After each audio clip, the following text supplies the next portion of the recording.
You won't believe this, a story that will leave you shocked. A man who served his country faced humiliation and discrimination in his own neighborhood. Watch to find out how this story unfolds. Don't forget to like and comment to stand with us against injustice. Walter Anderson stared out of the diner window, watching the world slowly wake up. The sun filtered through the trees lining the street, casting playful shadows on the pavement. It was a typical Tuesday morning, one that should have been uneventful. At 75 years old, Walter had seen too much to be surprised by life, but he cherished these moments of quiet solitude. He sipped his black coffee, relishing its warmth as he awaited his son, James Collins, who would arrive shortly. As a local police commissioner, James was busy, but today he promised to join his father for breakfast. Walter's heart swelled with pride. His son had risen through the ranks to become a respected figure in their community. Yet, beneath that pride lingered the weight of his own experiences, a lifetime of battles fought, both on foreign soil and at home. The bell above the diner door jingled, snapping Walter from his thoughts. 2 officers walked in, their uniforms crisp and polished. He recognized them instantly, Officer Turner and Officer Bennett, local patrolmen known for their aggressive tactics.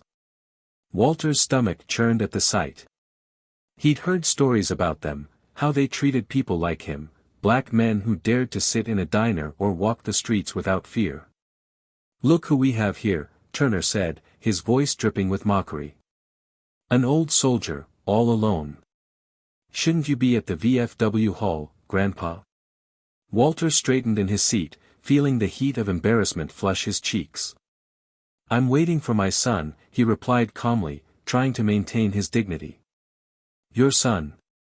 What's he going to do, come in and save you?" Bennett sneered, stepping closer. "Let's see some ID. You look like trouble to me." Walter hesitated, but he pulled out his veteran's ID, knowing that he had nothing to hide. He had earned this respect through years of service, and he would not let them diminish that. Looks legit," Turner scoffed, waving it away. "But I'm not convinced. Let's see what you're hiding, old man." The other diners fell silent, eyes shifting to the unfolding drama. Walter felt their gazes, some sympathetic, others curious. He gripped the edge of the table, steadying himself. "Just waiting for my son," he repeated, though his voice wavered slightly. Turner shoved Walter's chair, causing him to jolt forward. "You need to watch your attitude, old man. We don't take kindly to troublemakers around here." The humiliation burned deeper than any physical pain. Walter felt his heart race, his mind reeling with memories of similar encounters over the years. Yet, he resolved not to show weakness. He wouldn't give them the satisfaction of seeing him crumble. "What are you going to do, call your son?"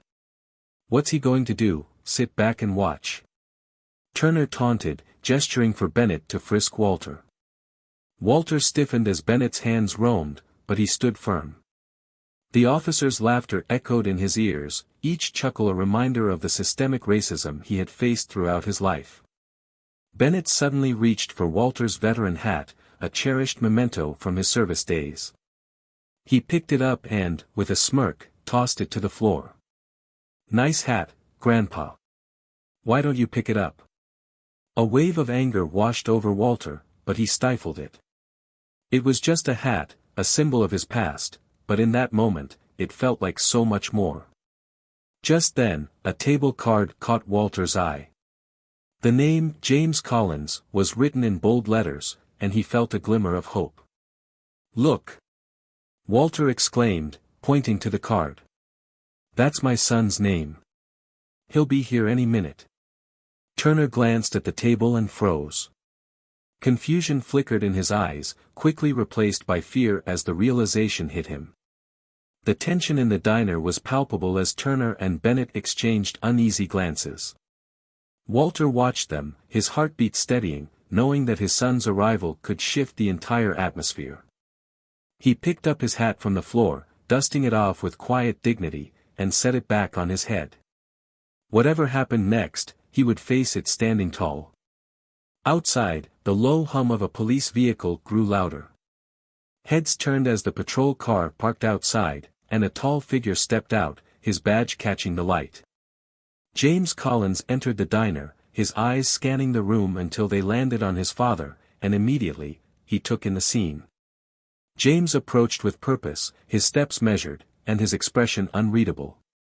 Turner and Bennett tensed as he came closer, no longer smirking, their bravado fading. "Morning, gentlemen," James said evenly, his voice calm yet commanding. He placed a hand on Walter's shoulder, a subtle but powerful display of solidarity. "Dad, is everything all right?" he asked, though his eyes never left the officers. Walter gave a slight nod. "It is now, son." Turner cleared his throat, struggling to regain composure. "Commissioner, we didn't realize this man was your—" "My father," James interrupted, his gaze unwavering. "And a veteran who's earned more respect than you can imagine."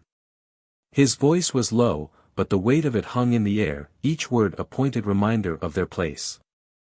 "Is this how you treat all our citizens?" Bennett shifted uncomfortably, muttering, "It was just a routine check, sir. We didn't mean any disrespect." James raised an eyebrow, skeptical. "A routine check? From what I saw, you were harassing an elderly man, a veteran, without cause." His voice dropped, becoming icily controlled. "Or does respect only apply to certain people in your world?" The officers' faces flushed. Bennett stammered, "Sir, we were just doing our job. There was no harm meant." "No harm?" James cut him off, his gaze cold and unrelenting. "You think humiliating someone like this is no harm? Do you have any idea how many times men like my father have had to face this?" His words were laced with the exhaustion of years spent battling the same injustices, over and over again. Turner tried to regain some ground, his voice softening in an attempt to defuse the situation. "We apologize, Commissioner.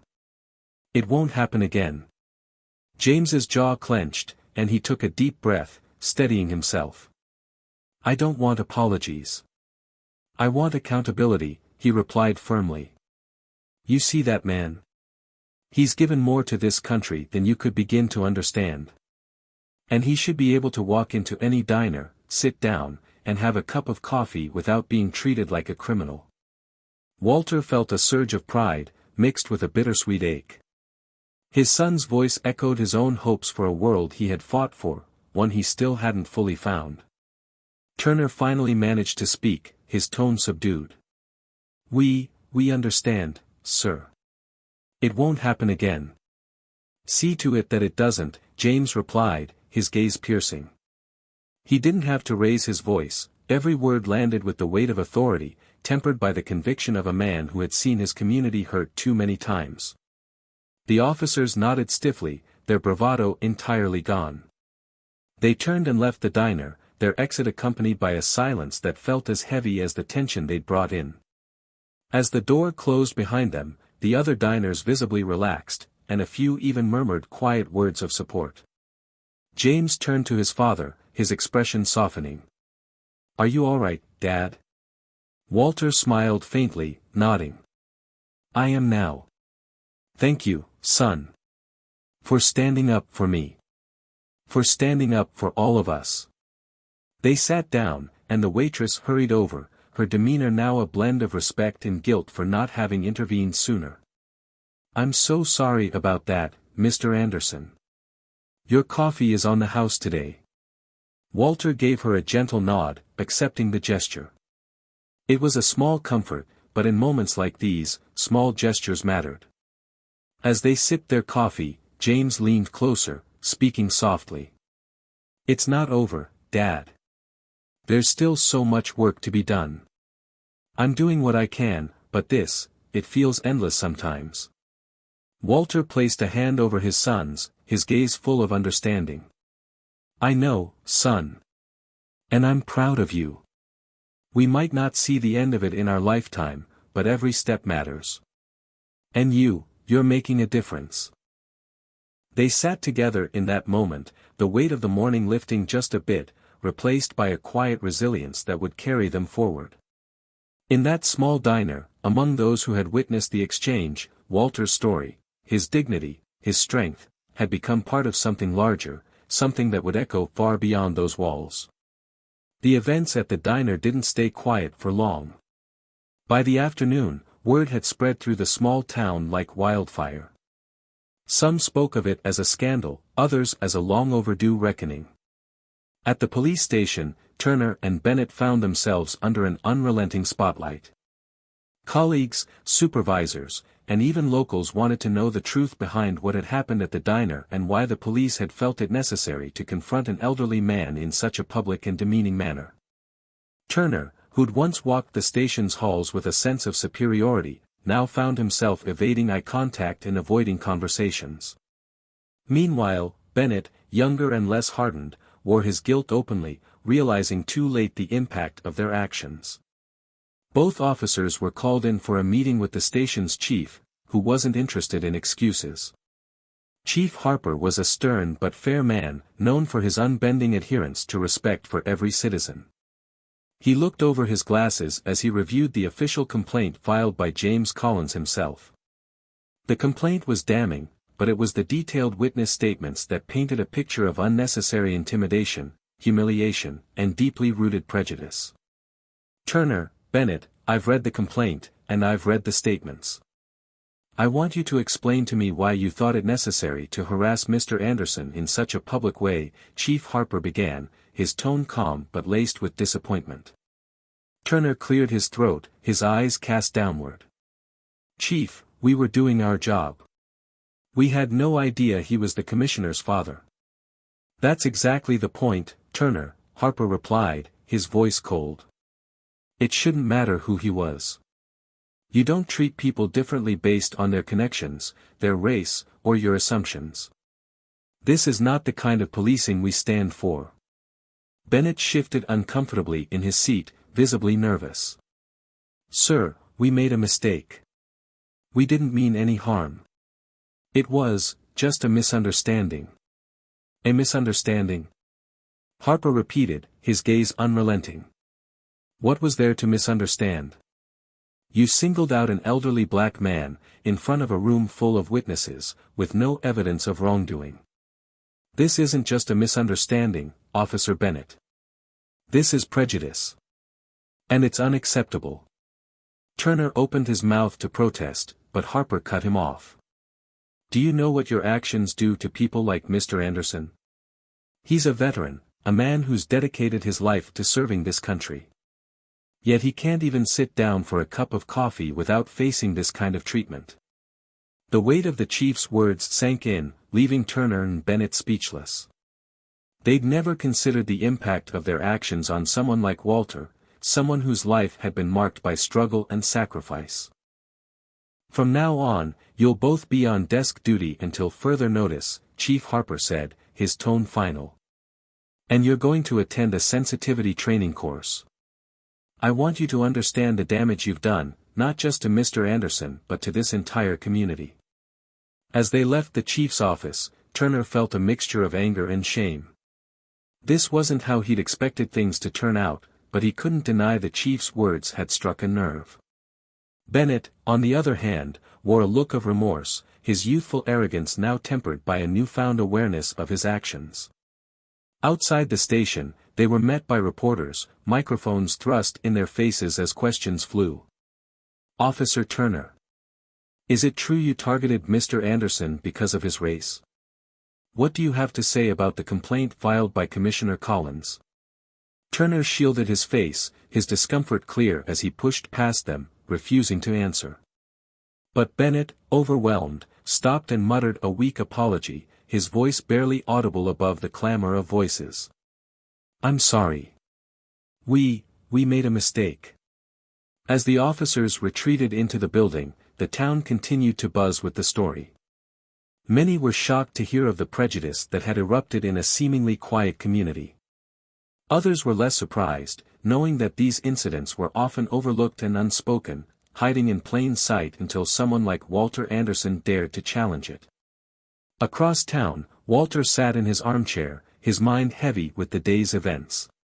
His phone buzzed with messages of support from friends, neighbors, and even strangers who'd heard of his experience. He was overwhelmed, both by the kindness of those reaching out and the gravity of the ordeal he'd endured. James called later that evening, his voice quiet but steady. "Dad, I just wanted to check in. How are you holding up?" Walter sighed, running a hand through his hair. "I'm all right, son. A bit tired, but all right." There was a pause before James spoke again. "You don't have to go through this alone, Dad. I'm here for you, and there are others who want to help too. You've been through so much already, you shouldn't have to fight this fight alone." Walter felt a lump in his throat, a mixture of gratitude and a weariness he couldn't quite shake.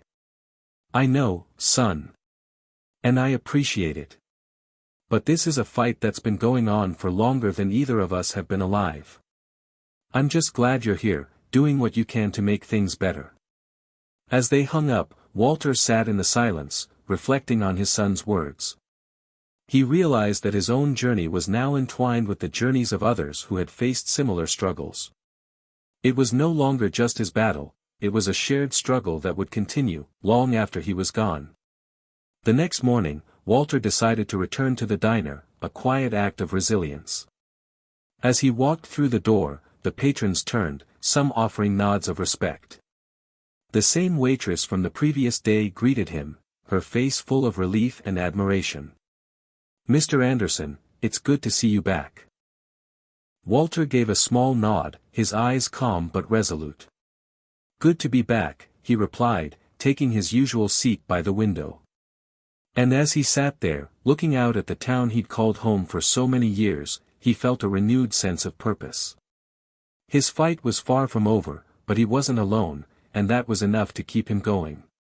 The news of Walter Anderson's ordeal stirred a wave of reactions across the town, sparking conversations that had been avoided for far too long.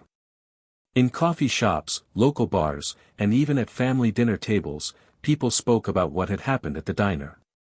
Some were horrified by the story, openly denouncing the actions of Turner and Bennett. Others were more cautious, reluctant to acknowledge the darker truths now brought to light.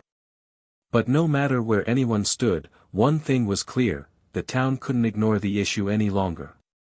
At City Hall, a public meeting was quickly arranged by community leaders, who recognized the need to address what many now saw as a systemic problem. A flyer posted outside City Hall read, "Community Discussion on Discrimination and Justice. All are welcome." In the days leading up to the event, tension simmered, and rumors flew. Some residents expressed fear that the meeting would only deepen divisions, while others hoped it would finally bring real change. On the evening of the meeting, Walter arrived with James by his side. Walter had mixed feelings about attending, part of him wanted to keep his head down and move on from the incident. But the supportive calls, letters, and emails he'd received since that day reminded him that his story had touched something deeper. It wasn't just his struggle, it was a story that resonated with so many in the town who had been silent for too long. As they walked into the meeting room, they were met with a crowd that filled nearly every seat. The energy in the room was palpable, a mixture of anticipation, tension, and hope. James guided his father to a seat near the front, nodding respectfully to those who acknowledged them with sympathetic glances. City Council member Ruth Evans, a well-known advocate for social justice, called the meeting to order. She opened with a solemn acknowledgement. "We are here tonight because a member of our community was treated unjustly," she said, her voice steady and clear. "Walter Anderson, a veteran, a father, and a man many of us respect, was humiliated in a way no one should have to endure. But this is not just about Mr. Anderson. It's about the deep-rooted issues we all need to address." The crowd sat in silence as Ruth continued, each word resonating deeply. She then opened the floor for public comments, inviting anyone who wished to speak. The first person to rise was an elderly white woman named Martha Lewis. She was known to most as a kind-hearted neighbor and longtime resident, but tonight she held her head high, her expression resolute. "Walter, I want to apologize for what happened to you. I can't begin to understand what you felt, but I want you to know that people in this town care about you. We care about fairness, and we don't stand for this kind of treatment." Walter nodded, deeply moved. "Thank you, Martha," he replied, his voice barely above a whisper. For a moment, the tension in the room eased, as if her words had bridged a small part of the divide. Others followed, each sharing their own thoughts and emotions. Some spoke of personal experiences with discrimination, while others expressed their anger at the injustice that had taken place. And then, from the back of the room, a familiar face emerged. Officer Bennett stepped forward, his eyes downcast as he made his way to the podium. He looked younger than usual, stripped of the authority his uniform usually afforded him. Clearing his throat, he began to speak, his voice shaking slightly. I know what I did was wrong," he said, his words stumbling out. "I thought I was just doing my job, but I didn't see Walter as the man he is. I only saw what I assumed. And for that, I'm deeply sorry." He looked directly at Walter, his expression remorseful. "Mr. Anderson, I don't expect you to forgive me, but I wanted to come here tonight and own up to my mistake." The room held a collective breath as Walter met Bennett's gaze. For a long moment, neither of them spoke, their shared silence a testament to the difficult, painful bridge they now faced. Finally, Walter nodded, acknowledging the officer's apology without any words. The final speaker was James, who had been quietly observing from his seat. Rising slowly, he walked to the front, his expression intense but calm. "This is my father," he began, his voice filled with restrained emotion. "He served this country, raised a family, and gave back to his community. But all that was overlooked in a moment because of his skin color. This isn't just about him, it's about all the people who face this kind of judgment every day. It's time we do better." A hush fell over the room as James's words sank in. His call for change was powerful, a rallying cry for a community grappling with its own conscience. The meeting ended with a moment of silence, a collective reflection on the painful truths that had surfaced. As the crowd began to disperse, many stopped to shake Walter's hand, offering words of encouragement and gratitude for his courage in coming forward. He accepted each handshake with a quiet nod, humbled by the outpouring of support.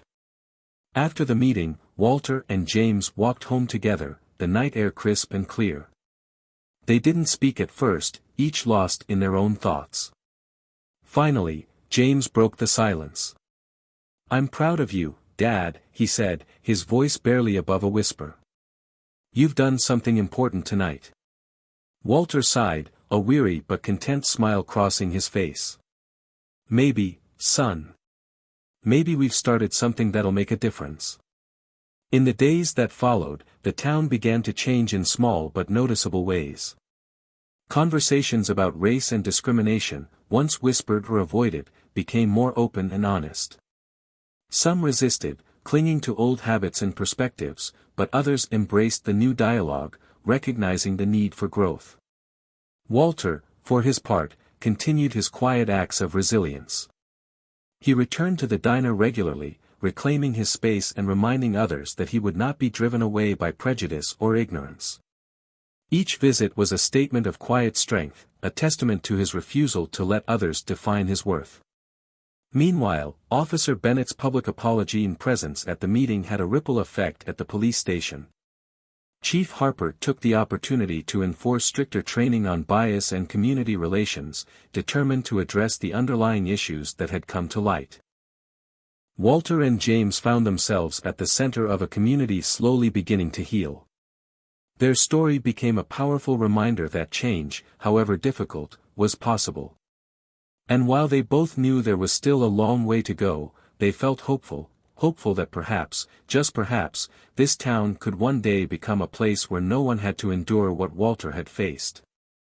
Despite the encouraging signs of change around town, Walter couldn't shake the lingering feelings of anger and pain.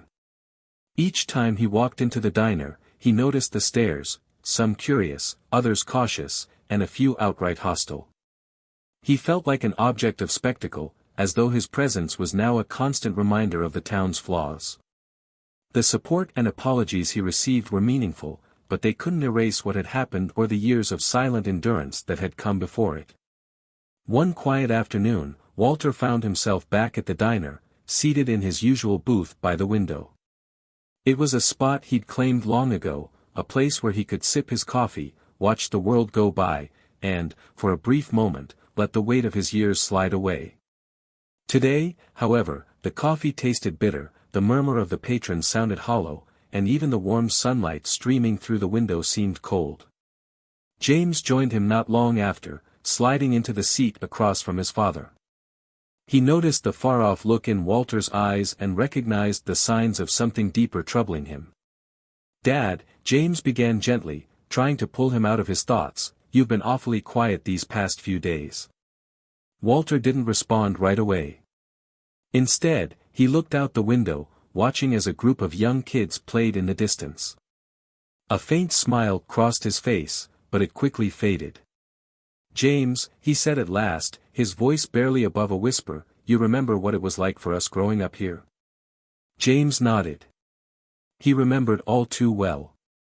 The unspoken rules, the looks of suspicion, the times when his father would tense up at the sight of a police car or brace himself before entering certain establishments. Walter had shielded him from much of it, but James still understood. Growing up in a world where you had to constantly prove your worth had shaped him, just as it had shaped his father. "Yeah, Dad," James replied, his tone filled with understanding. "I remember. But things are different now, aren't they?" Walter let out a weary sigh, his gaze still fixed on the children outside. "Different, maybe. But not gone," he murmured, his words heavy with a truth that only someone who had lived it could fully understand. "People say they want change, but sometimes I wonder if they're just trying to feel better about themselves." The silence between them was thick, a shared acknowledgement of the scars they both carried. James knew his father was right. He'd seen how quickly the support for Walter had turned into a town-wide movement, a new cause that people rallied around. But he'd also seen how, beneath the surface, certain habits and attitudes remained stubbornly rooted. "Maybe, Dad," James said softly, reaching across the table to place a reassuring hand on his father's. "But you've already done something no one else could. You've shown them that it's not enough to just say you want change. They have to live it." Walter looked down at his son's hand, a small spark of pride igniting in his tired eyes. "I don't know, son. Some days, it feels like I'm carrying this weight all on my own." James understood the feeling all too well, but he also saw a strength in his father that few others could appreciate. He knew that, despite the pain and frustration, Walter wasn't one to back down. He had fought too hard, endured too much, to let others define his worth or dictate his place in the world. "You're not alone, Dad," James said firmly, his voice filled with conviction. "I'm here with you. And there are others, too, people who see you, who respect you. This town isn't perfect, but I think there are more people on your side than you realize." For the first time that day, Walter's expression softened. He gave his son a small nod, the words settling into him like a balm. He wanted to believe James, to trust that the town was finally beginning to understand, even if it had taken something painful to wake them up. As they sat in comfortable silence, the diner's door swung open, and an unexpected figure walked in, Officer Bennett. He hesitated in the doorway, scanning the room as though unsure of his welcome. When his gaze landed on Walter, he straightened up, gathering his courage before walking over to their table. "Mr. Anderson," Bennett began, his voice tentative. May I join you for a moment?" James tensed, but Walter gave a nod, motioning for the officer to sit. Bennett slid into the booth, his usual air of authority replaced by an unusual humility. He looked at Walter, his face etched with something close to regret. "I know we haven't seen eye to eye," Bennett began, his voice barely above a whisper. "And I know what I did was wrong. But I want you to know I've been doing a lot of thinking since then." He paused, swallowing hard before continuing. I want to change. I don't want to be the man who looks at people and only sees what he expects to see. Walter studied Bennett's face, searching for signs of sincerity. He didn't speak, letting the silence linger as Bennett shifted uncomfortably in his seat. I've started talking to Chief Harper about more training, about holding ourselves accountable, Bennett continued. It's not much, but it's a start. James exchanged a glance with his father, sensing his mixed emotions. Walter had every reason to be skeptical, every reason to reject this man's words. But he also knew that change, if it was to happen, required courage on both sides. Finally, Walter spoke, his voice calm but firm. Words are a start, Bennett. But actions speak louder. If you're serious about this, then prove it. Show me that you're willing to do more than just talk. Bennett nodded, his expression one of relief mixed with determination. I will, Mr. Anderson. I promise. As Bennett rose to leave, he extended his hand. Walter hesitated for a moment, then took it, the handshake a small gesture that held the weight of countless years and silent battles. It was a fragile truce, a tentative step toward something neither of them could yet define. When Bennett left, James looked at his father, a mixture of admiration and respect shining in his eyes. You didn't have to do that, Dad, he said quietly. But I'm glad you did. Walter shrugged, his expression thoughtful. It's easy to stay angry, son. It's harder to give someone a second chance. I'm not saying I trust him, but maybe this town needs to see what real change looks like. They left the diner together, walking side by side through the town that had been both home and battleground. As they moved through the quiet streets, Walter felt a glimmer of something he hadn't felt in a long time, hope. It was fragile, barely more than a whisper, but it was there, waiting to be nurtured and tended. For the first time in days, Walter felt a small sense of peace. The journey ahead was long, and he knew there would be more struggles, more misunderstandings. But he also knew that he wasn't alone, and that maybe, just maybe, this was the beginning of a new chapter, not just for him, but for everyone in the town. Walter found himself unexpectedly optimistic in the days that followed. The conversation with Officer Bennett had stirred something in him, a cautious hope that perhaps, for the first time, people were ready to confront the deeply ingrained biases and attitudes that had permeated their community for generations. Back at the diner, Walter noticed more familiar faces stopping by, some of them townsfolk who had once only exchanged polite nods but now paused to shake his hand or offer a few kind words. He could feel the atmosphere shifting, even if only subtly.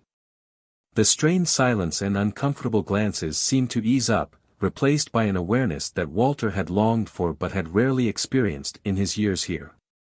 James was by his father's side more than ever, working together with him to manage the diner's busier days and serving customers who'd come not only for a meal but for a chance to be part of this change. Together, father and son navigated the waves of support, curiosity, and the occasional whisper of resentment that lingered on the edges of the town's budding awareness. One afternoon, James brought up an idea he had been considering since the incident. Dad, what would you think about hosting some kind of open forum here? He asked, leaning over the counter while Walter wiped down the tables after the lunch rush. A place where people could come to listen, learn, and, well, talk about these things.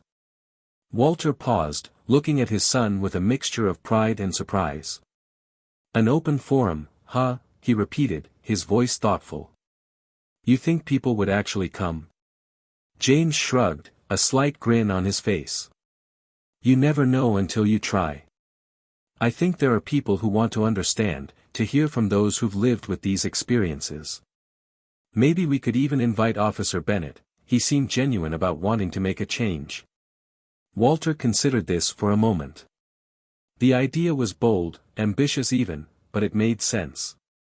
He had always believed in the power of stories, in the necessity of sharing the truth, however uncomfortable it might be.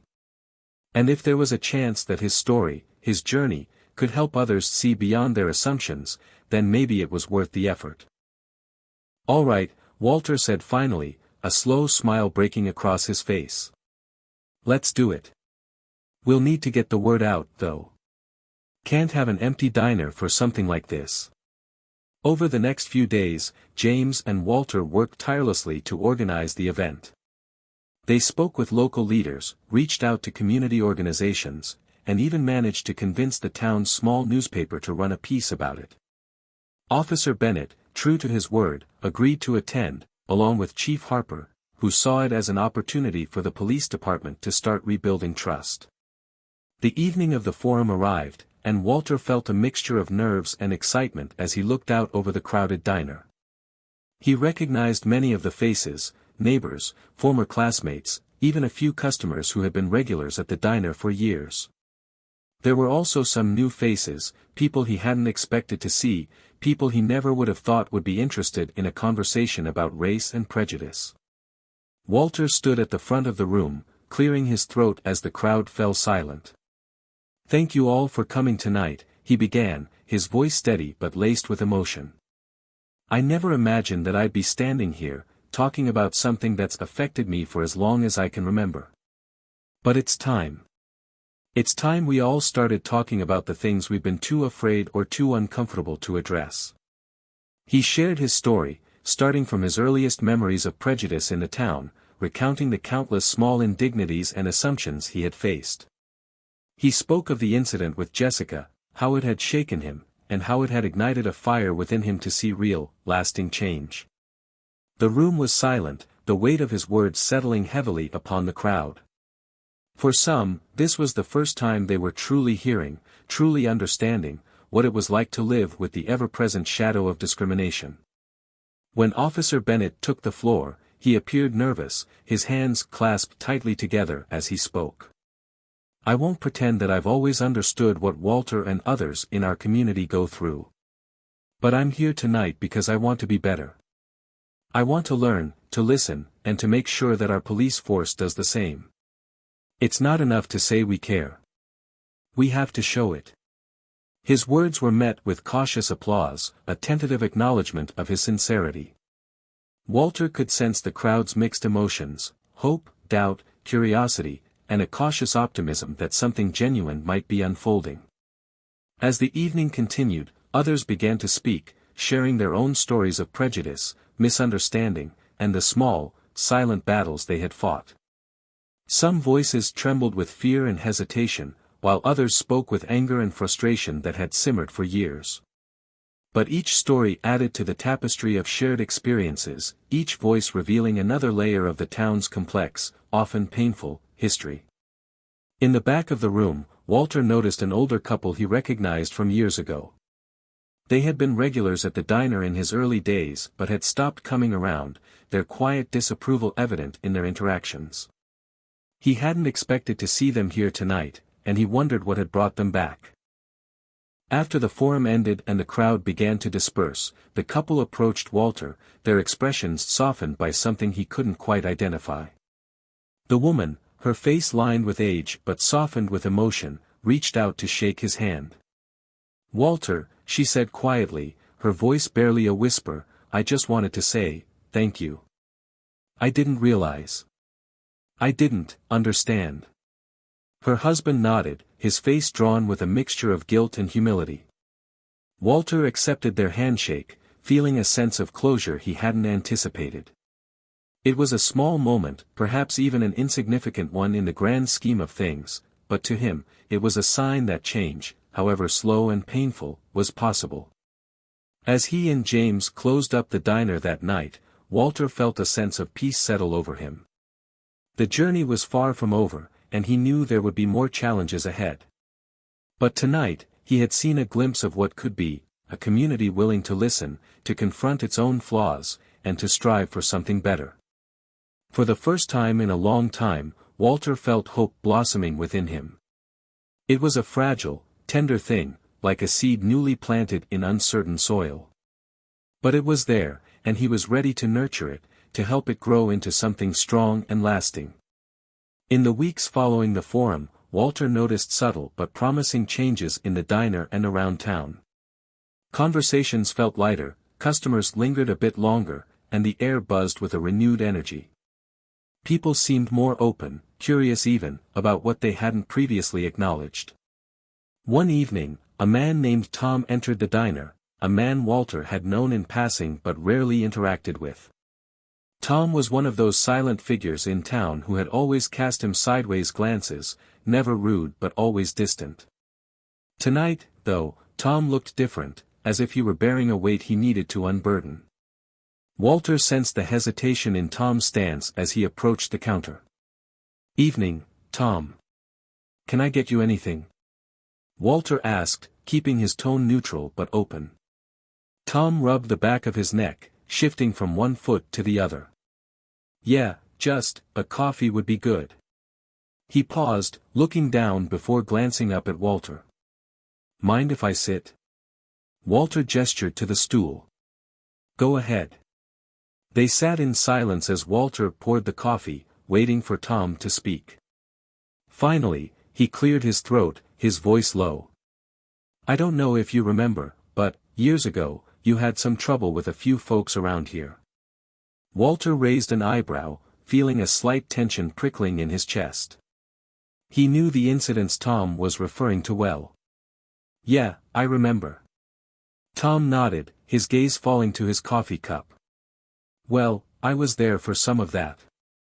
I didn't say anything then, and I haven't really done much since, but, I guess I'm here to say I should have." His voice cracked slightly, as if the words were foreign on his tongue. Walter let the silence stretch, processing the confession. He saw the lines of guilt etched into Tom's face and understood that this wasn't an easy conversation for him. Still, he had questions, wounds that ran deep. "What stopped you from saying something back then?" Walter asked quietly, his eyes searching Tom's face. Tom sighed, looking out the diner window at the quiet street beyond. "Fear, I suppose. Fear of standing out, of being labeled something by the others. I didn't want to get involved, but, I realize now that not getting involved was its own kind of involvement." He took a shaky breath. "I just wanted to say I'm sorry, Walter. For staying silent, for not doing more." Walter studied the man before him, feeling a complex mix of emotions, anger, empathy, and a strange sense of release. It wasn't every day that someone like Tom came forward, willing to admit his own failings. There was a time when Walter would have pushed people like him away, shut the door on any attempt at reconciliation. But now, something inside him had shifted. "Thank you, Tom," he said after a moment, his voice calm. "I won't pretend it was easy living with that. But, hearing this now, it does mean something. It's a start." They sat in silence for a while, the simple act of sharing coffee bridging a gap that had felt insurmountable for years. Walter could feel some of the old resentment melting away, replaced by a cautious acceptance. He didn't know if it would ever be possible to fully forgive, but this felt like a step in the right direction. After Tom left, Walter found himself thinking about the ways in which silence and indifference had scarred him, not only from the outside but within. For so long, he had learned to brace himself, to carry that weight alone. The loneliness that came from being unseen, unacknowledged, had marked him deeply. That night, he spoke to James about the encounter, feeling a need to share his thoughts with his son. "I never expected to hear something like that from Tom," Walter admitted as they sat in the small office at the back of the diner. "All those years, I'd assumed he was just another face, another person who didn't care." James nodded thoughtfully. "People can surprise you, Dad.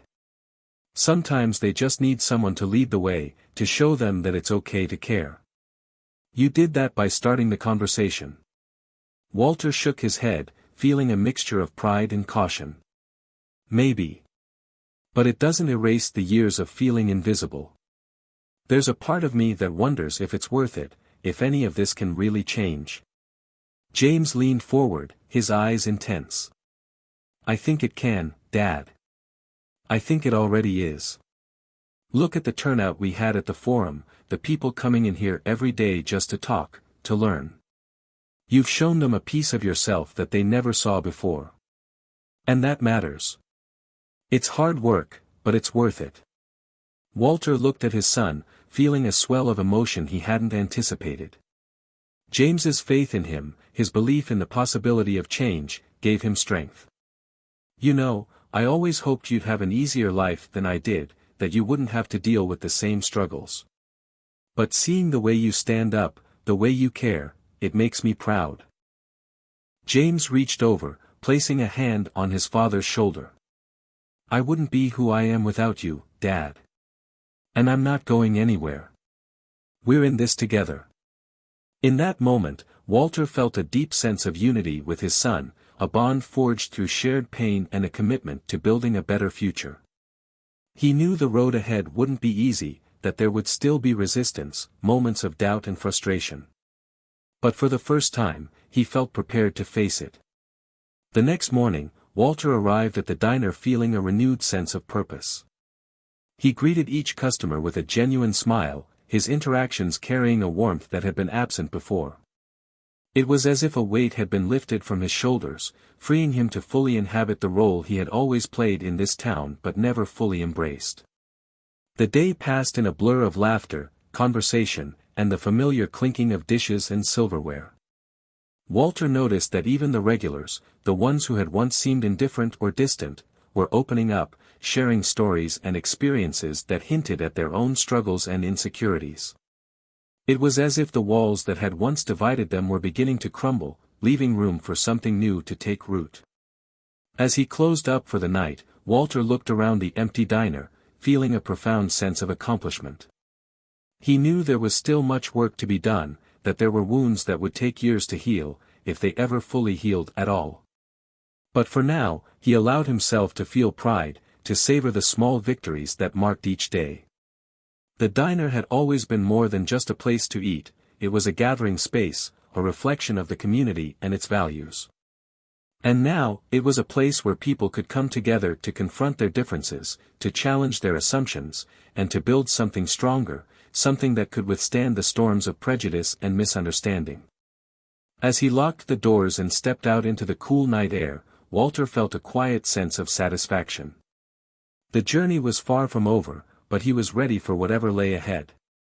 Together, he and James would continue to fight, to heal, and to rebuild. And maybe, just maybe, they would inspire others to do the same. The following weeks flowed with a newfound rhythm, as if the diner had become the heartbeat of a movement.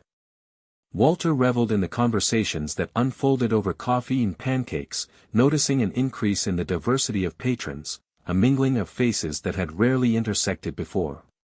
Each day brought fresh stories, laughter, and an openness that warmed the diner in ways he never thought possible. One chilly Thursday afternoon, as Walter wiped down the counter, he overheard a heated discussion at the booth near the window. A group of high school students had gathered, some familiar faces, some not, animatedly debating a recent incident that had sparked local outrage, a racially charged confrontation at a nearby park. Walter strained to catch snippets of their conversation, intrigued by the passion in their voices. "Can you believe what happened? I heard the cops just came in and started asking questions without even checking what was going on," one girl exclaimed, her brown hair bouncing as she spoke. "That's messed up," a tall boy with glasses added. "They should have talked to everyone, not just jumped to conclusions. It's like they were looking for trouble." The discussion unfolded, layers of frustration and confusion piling on as they dissected the incident. Walter was struck by their willingness to engage with difficult topics, they didn't shy away from the complexity of race and authority. Instead, they seemed eager to dissect and understand it. As he poured a fresh pot of coffee, he caught the eye of a girl named Lily, a junior who had come in with a group of friends. Walter recognized her from the diner's community events, she had a bright spirit and a quick smile. She smiled back and waved him over, and he felt compelled to join the table. "Hey, Mr. Thompson," she called out. "Come join us. We were just talking about that thing at the park, what do you think?" Walter hesitated for a moment. He had always kept his opinions to himself, wary of stepping into discussions that could lead to conflict. But the atmosphere felt different now, charged with possibility. He took a deep breath, pulled up a chair, and leaned in. "Well, it sounds like you all have some strong opinions about what happened. I'd love to hear more." The conversation shifted gears as the students began to share their perspectives. Walter listened intently as they recounted the details of the park incident, how a small group of black kids had been playing basketball when police arrived, responding to a call about suspicious activity. The initial assumptions had ignited a flurry of conversations online, bringing light to the ongoing tensions in their community. "What do you think we should do about it?" Walter asked, his curiosity piqued. A boy named Marcus, who had been unusually quiet, finally spoke up. "I think we need to organize something, like a rally or a forum. Get people together, make sure they know this isn't just an isolated thing. It's happening everywhere." Lily nodded in agreement. "Yeah. If we can get people talking, we can start to change things. It's like what you did with the diner, opening up those discussions. We can do that too." Walter felt a surge of pride at their enthusiasm. It was invigorating to see the younger generation so committed to advocacy, ready to challenge the status quo. "That sounds like a fantastic idea. I'd be happy to help in any way I can," he said, the words flowing with an eagerness he hadn't felt in a long time. As the students brainstormed potential plans and shared ideas, Walter realized he was no longer just a bystander, he was part of a larger movement, one that was gaining momentum with every conversation, every shared story. They began discussing social media strategies, how to gather support, and where they could host such an event. In the midst of the planning, the door swung open, and James stepped inside, shaking off the cold. He spotted Walter and made his way over, curiosity etched on his face. "What's going on?" he asked, glancing at the animated group. "Just some students discussing a rally they want to organize," Walter replied, feeling the excitement swell in his chest. "They're really passionate about making a difference." James joined the table, and the discussion expanded, involving him in their plans and ideas. Walter watched his son light up as he engaged with the students, bouncing ideas back and forth, his laughter ringing out like music. After a couple of hours, the group had formed a rough outline for their rally, setting a date and discussing logistics. They left the diner buzzing with energy, each student empowered by their plans. Walter and James cleaned up the mess left behind, the remnants of pancakes and coffee serving as a reminder of the moment they had just shared. "Dad," James said, leaning against the counter, "this is amazing. I mean, look at what these kids are doing. It's like they're ready to take charge." Walter nodded, pride swelling in his chest. "Yeah, it feels good to see them so motivated. They're the future, James. They're not afraid to speak out, to push for change." James raised an eyebrow. "You think they can really make a difference?" Walter met his son's gaze, feeling the gravity of the question. "Change takes time, but every ripple matters. What starts here can spread far beyond these walls." He paused, contemplating the impact they could have on their community. "You know, this could be the beginning of something really special." That evening, as Walter lay in bed, he couldn't shake the feeling of anticipation that pulsed through him. The discussions, the energy, the collective desire for change, it filled him with hope. For the first time in years, he felt like he was part of something bigger, something that had the potential to reshape their town for the better. The following morning, Walter was greeted by a flurry of activity in the diner. News of the upcoming rally had spread like wildfire, and patrons arrived buzzing with excitement, eager to share their thoughts. It was as if the diner had become a hub of activism, a space where ideas flourished and new connections were made. Throughout the day, conversations shifted from small talk to discussions about race, justice, and community responsibility. People who had previously felt isolated began to forge connections, realizing they weren't alone in their concerns. Walter watched as patrons exchanged numbers, made plans to meet outside the diner, and organized themselves into a cohesive force for change. By the time the sun dipped below the horizon, Walter knew they were on the brink of something transformative. The diner had become a catalyst, a safe space for dialogue and growth. As he closed up for the night, he felt an overwhelming sense of purpose. He was ready to embrace whatever came next, united with his son and the community, determined to build a future that acknowledged the past but wasn't defined by it. The day of the rally dawned bright and clear, the sky a brilliant blue that hinted at the promise of change. Walter arrived at the diner early, eager to prepare for the influx of patrons, many of whom would be coming straight from the event. The air buzzed with anticipation, thick with a sense of purpose that seemed to seep into the very walls of the diner. As the hours passed, the diner filled with a steady stream of customers, each one eager to talk about the rally. Lily and her friends were among the first to arrive, their faces alight with excitement. "Walter, we're ready. There are going to be so many people there," Lily exclaimed as she slid into a booth, her energy infectious. Walter smiled, pouring coffee for the group. "I'm proud of you all. You've really taken this into your own hands. What's the plan for later?"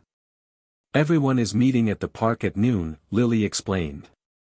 "We have speakers lined up, and we're going to hold a discussion about what happened and what we can do moving forward. It's all about getting everyone involved." James joined them, wearing a shirt that read, "Unity in Diversity."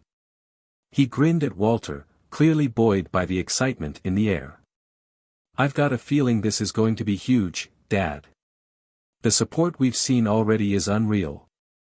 As the clock ticked closer to noon, Walter felt a rush of nerves and excitement. He wanted to be there, to show his support and solidarity. The diner buzzed with energy, patrons shared their own experiences, many feeling inspired to speak out and take part in the rally. When the time finally came, Walter stepped out of the diner, the warm sun on his back. The park was only a short walk away, and as he approached, he could see a growing crowd gathered near the fountain.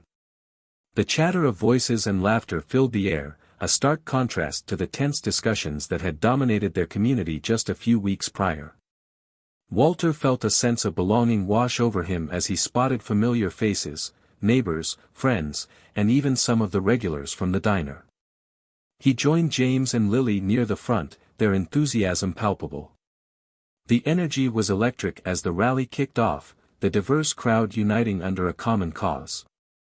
A young woman named Sarah, a local activist, took the stage first. She was fierce and charismatic, her voice cutting through the noise. "Today, we stand together not just as individuals, but as a community. We're here to acknowledge the struggles we face and to demand change." The crowd erupted in cheers, a chorus of support ringing through the air. Walter stood amidst the crowd, feeling a swell of pride for these young people. They were speaking truths he had been afraid to confront himself. As Sarah spoke about her own experiences with discrimination and the importance of dialogue, he felt the weight of her words. It was a moment that transcended the boundaries of race and background, it was about humanity, empathy, and connection. As the rally progressed, more speakers took the stage, each sharing their stories, each experience interwoven with threads of pain and resilience. They spoke about the systemic issues that plagued their community, but they also emphasized hope, encouraging everyone to take action. James stepped up when it was his turn to speak, a mix of nerves and determination visible on his face. "This isn't just about one incident or one group of people. It's about all of us. We need to recognize our privilege, acknowledge the injustices around us, and work together to make things right." His words resonated, and Walter felt a swell of pride for his son. As the sun climbed higher in the sky, the atmosphere shifted. People began to share not just their frustrations but also their visions for a better future. Discussions sparked among attendees, new alliances formed, and there was a tangible shift in the crowd, a sense of unity that had been absent before. Then came a pivotal moment. A police officer arrived at the edge of the crowd, his presence met with a mix of curiosity and apprehension. Walter watched as people turned to each other, some whispering nervously, others standing their ground. Walter felt a tight knot in his stomach, he hoped the officer was there to listen rather than to intimidate. James, noticing the officer, took a deep breath and approached him, his heart racing. "Officer, we're just here to talk about the things that affect our community. We want to work together." The officer regarded him, his expression unreadable. "I'm just here to ensure things stay peaceful," he replied, though there was a hint of curiosity in his voice. "Peaceful is what we want," James said, a quiet confidence in his tone. "We need to understand each other if we're going to make real change." Walter held his breath as he watched the interaction unfold, hoping for a moment of understanding rather than conflict. The officer's demeanor softened slightly, and he nodded. "I appreciate that. It's important for us all to have these conversations." The crowd erupted in applause at James's courage, the tension in the air lifting momentarily. It was a small victory, but a significant one.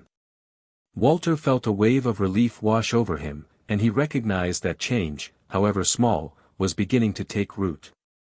As the rally drew to a close, people exchanged numbers and made plans to meet again.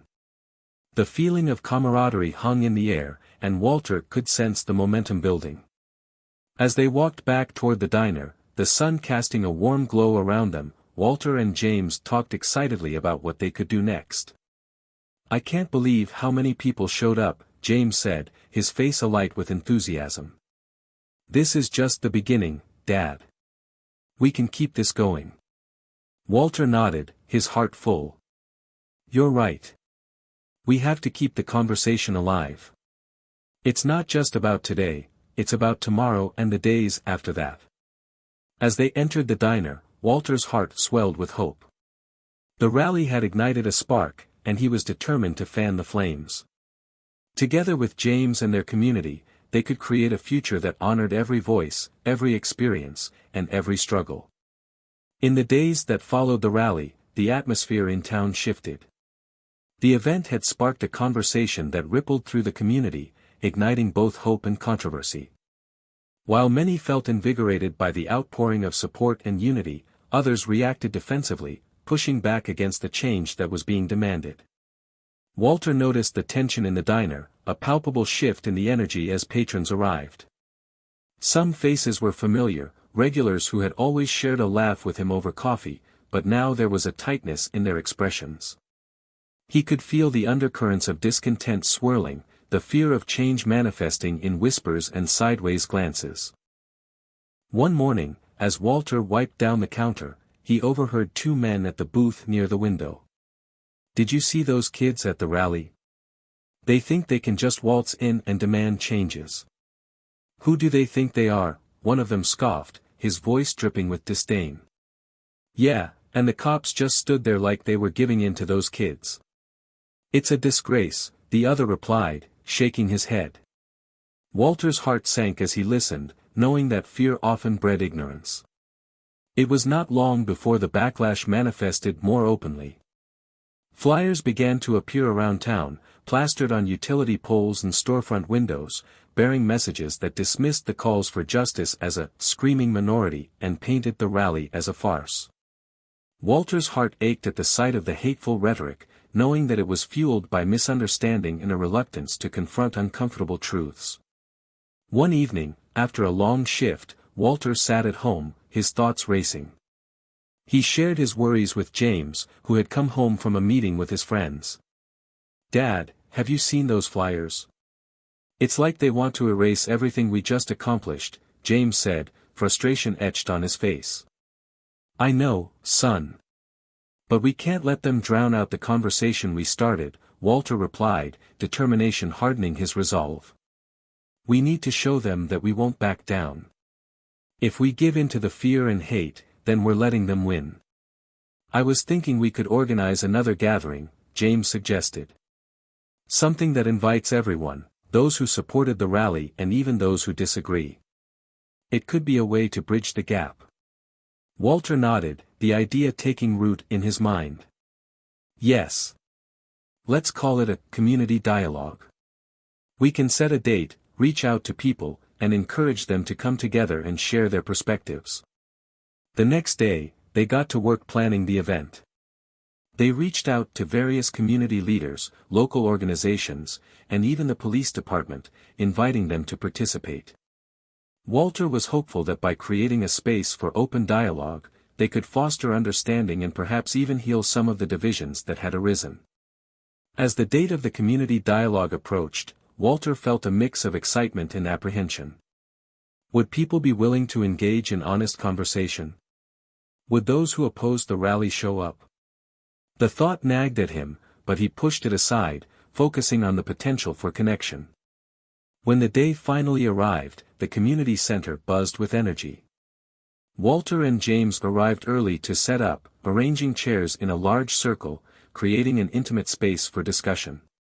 The turnout was encouraging, with a diverse group of attendees filtering in, from concerned citizens to local activists. As they kicked off the event, Walter took a deep breath, feeling the weight of the moment. Thank you all for coming today. We're here to listen to each other, to share our experiences and perspectives. This is a safe space for dialogue, and I hope we can all approach this with open hearts and minds. James took the floor next, laying out the purpose of the gathering.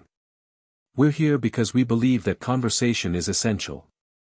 We need to understand the pain and frustration that many in our community feel. But we also need to recognize that we can't move forward if we're unwilling to listen to one another. The discussion began tentatively, with some attendees expressing their concerns and grievances. Walter noticed the tension in the room, the way people fidgeted in their seats, unsure of how to voice their thoughts. But as the minutes passed, the conversation opened up. A local business owner shared her experience of feeling targeted by negative stereotypes, while a young man spoke about the fear he felt walking through town, knowing he was often viewed with suspicion. Walter listened intently, absorbing each story, recognizing the shared humanity that connected them all. But it wasn't long before the dialogue turned tense. A man who had been silent until then stood up, his voice loud and accusatory. Why should we listen to a bunch of kids telling us how to live our lives? This is just a way for them to push their agenda. Walter felt his pulse quicken, the air thickening with unease. This isn't about pushing an agenda, he interjected, trying to maintain calm. It's about understanding each other and creating a safer, more equitable community for everyone. The man scoffed, shaking his head. You think this is going to change anything? People are tired of being told they're racist just for having a different opinion. Walter took a deep breath, grounding himself. This isn't about labeling anyone. It's about recognizing that we all have different experiences and that those experiences shape how we see the world. We need to acknowledge that and learn from each other. The conversation wavered between hostility and understanding, and Walter felt the weight of the moment. He wanted to scream, to shake people into realizing that change was possible if they just opened their hearts. But he knew that wasn't the way. As the event continued, some individuals began to soften, sharing their own vulnerabilities. A retired police officer spoke candidly about the struggles he faced within his department and his desire for change. I want to do better, he admitted, tears glistening in his eyes. But it feels like I'm fighting against a system that doesn't want to change. Walter felt the room shift, the shared pain and desire for progress breaking through the barriers. It was a small step, but a significant one. The dialogue continued, building bridges rather than walls, and Walter felt a renewed sense of hope.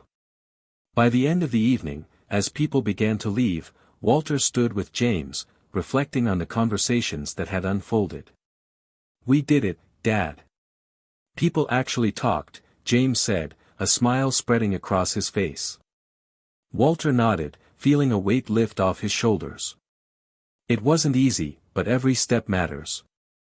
We have to keep this going, keep inviting people to the table. Change doesn't happen overnight, but it starts with us being willing to listen. As they cleaned up the space, Walter's heart swelled with pride for his son and the community. They had taken a step forward, confronting the backlash with courage and openness. Together, they could continue to foster understanding and work toward a future where every voice mattered. Weeks passed since the community dialogue, and Walter noticed a change in the atmosphere around town. While tension still simmered beneath the surface, there were glimmers of hope and connection among the community members. The dialogue had sparked something in people. They were beginning to engage in conversations that once felt too uncomfortable to address. One afternoon, as Walter manned the counter at the diner, a couple of regulars who had previously been skeptical about the rally came in for lunch. He greeted them warmly, still remembering their dismissive comments during the aftermath of the event. "Hey, Walter. Mind if we grab a booth?" one of them asked, a hint of uncertainty in his voice. "Of course. It's good to see you both," Walter replied, his smile genuine. He took their order and brought them coffee, hoping the atmosphere would allow for a friendly conversation. As they settled into their booth, the initial awkwardness began to fade. "So, we've been thinking a lot about that dialogue you hosted," the other man said, hesitating.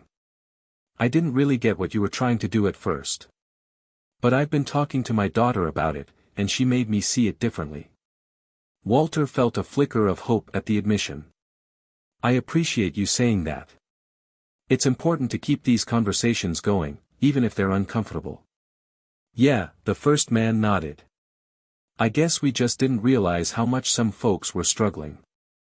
It's easy to dismiss what you don't understand." The conversation flowed, and Walter found himself sharing stories from his own life, about the times he faced prejudice, about the lessons he learned from his father, who had fought for equality in his own way. The men listened intently, their expressions shifting from skepticism to understanding. Later that week, Walter and James were invited to speak at a local high school, sharing their experiences and the importance of empathy in dialogue. Standing in front of the students, Walter felt a mix of nerves and excitement. This was an opportunity to reach the next generation, to instill in them the values of compassion and understanding. As they spoke, the students responded with curiosity, asking questions and engaging in discussions about race and identity. Walter's heart swelled with pride as he watched James articulate his thoughts, passionately advocating for the need to listen and learn from one another. One student raised her hand, her voice tentative but clear. "What can we do if we see something unfair happening, like with the police or in our school?" Walter smiled, encouraged by her bravery. "Speak up. Use your voice. But also, be willing to listen to others' experiences. It's about building a community where everyone feels safe and valued." The discussions sparked a wave of interest, and soon, students began to organize their own initiatives. They started a club focused on social justice, aiming to foster dialogue and understanding among their peers. Walter and James felt a sense of pride as they watched the students take the reins, knowing they had planted the seeds for future change. As spring approached, the town came together for a community festival, celebrating diversity and unity. Walter and James set up a booth to share their story, and people flocked to it, eager to engage in conversations. Walter was astonished at how many individuals approached them, some expressing gratitude for the dialogue they had initiated, others sharing their own stories of struggle and resilience. One woman, a local teacher, stopped by the booth with her children in tow.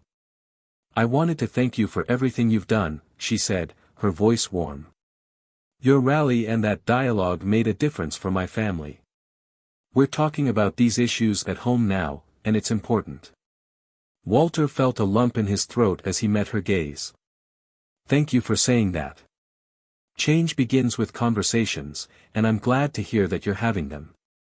As the day unfolded, laughter and music filled the air, people of all backgrounds coming together to celebrate their community. Walter looked around, his heart full.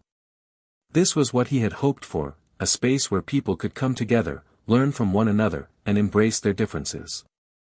Later that evening, as the sun dipped below the horizon, casting a warm glow over the festival, Walter stood next to James, taking in the scene. "You know, son, I think we've started something special here," he said, pride swelling within him. James nodded, his eyes sparkling with enthusiasm. "Yeah, Dad.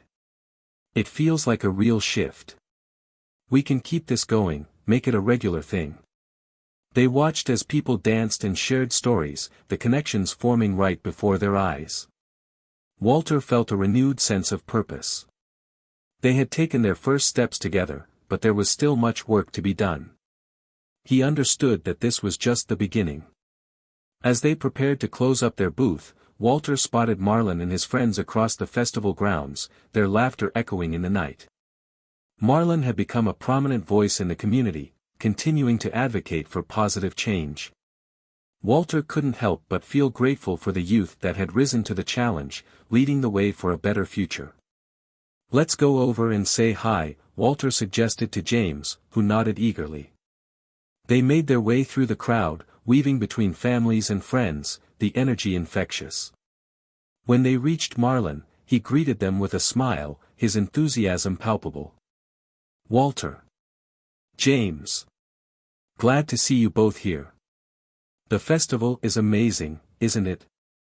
"It really is," Walter replied, his heart swelling with pride for the young man who had become a catalyst for change. Marlon glanced around, his gaze thoughtful. "We have to keep this momentum going. I'm already thinking about the next steps, more community events, ways to engage even more people." "Count us in," James said eagerly. "Let's keep collaborating and building on what we've started." As the festival continued late into the evening, Walter felt a sense of hope.